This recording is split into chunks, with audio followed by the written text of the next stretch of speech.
আসসালামু আলাইকুম। আজকে চলে যাচ্ছি মাছ বাজারে। তো মাছ বাজারে যাওয়ার পরে কি কি কিনি, কিভাবে কি করি, কি কি মাছ কেনা হয় সম্পূর্ণটা দেখার চেষ্টা করবেন।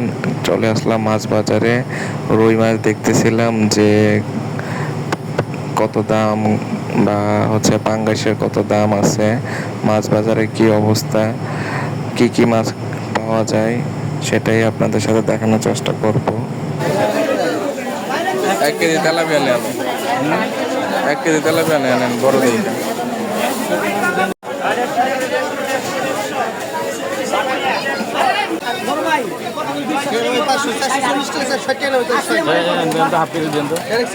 কত রাখুন পয়সা? 340, 300 টাকা দাম আসবে। 100 টাকা।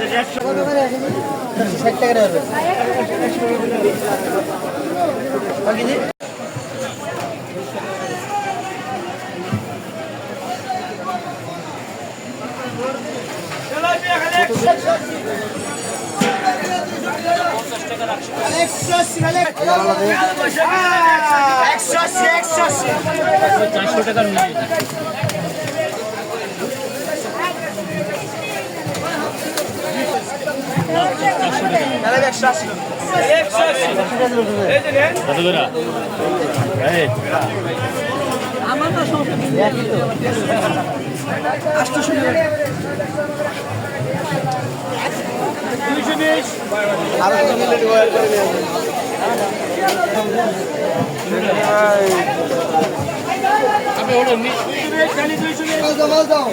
খালি 220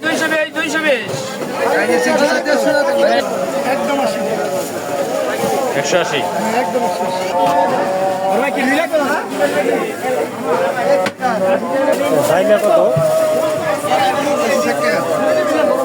360, 460 টাকা একদম। 460 1 কেজি দিয়েন তো ভাই। বাপদা কত? বাপদা 340। বাপদা আছে বাইলের দাম বেশি। বাইলার দাম তো সব জায়গায় বেশি।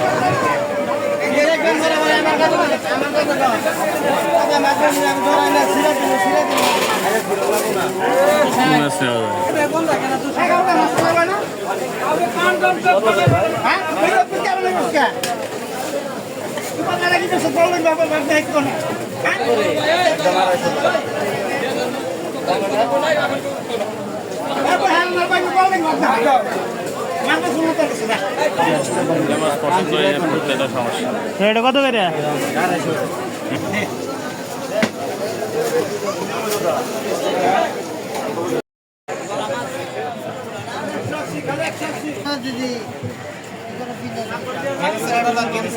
এটা হচ্ছে বাজারের বাইরে মাছ নিয়ে বসছে, এখানে নাকি কম দামে পাওয়া যায়, কিন্তু বাহিরে যারা মাছ নিয়ে বসে তারা আরো বেশি দামে মাছ বিক্রি করার চেষ্টা করে, কিন্তু ভালো মাছ আনার চেষ্টা করে না। তো বাইরের মাছগুলা এরকমই হয়। কত করে বাপদা? আর এই বাজারে চাঁদপুরের বড় বড় মাছ পাওয়া যায় নদীর। তো কি কি মাছ আছে সেটাই আপনাদের সাথে দেখানোর চেষ্টা করবো। এখানে বড় রুই মাছ আছে এই সিরিয়ালে, তারপরে এই সিরিয়ালে আছে চিংড়ি মাছ, বড় চিংড়ি মাছ, তারপর যে কোনো মাছই আপনার চয়েস হবে, কিন্তু আপনার দামে বনবে না। তারা যে পরিমাণে দাম বলে মানুষের নেওয়ার মতো ক্যাপাসিটি থাকে না। অবশেষে মাছ কেনার পরে মাছগুলো কেটে বাড়িতে নেওয়া চলবে। তো কীভাবে মাছ কাটতে হয় দেখেন। মাছগুলো কিনলাম, এখন বাড়িতে নেওয়ার জন্য প্রস্তুতি করতেছে। একবারে কেটে তারপরে বাড়িতে নেওয়া যত গুঁড়া তত বেশি দাম নাই।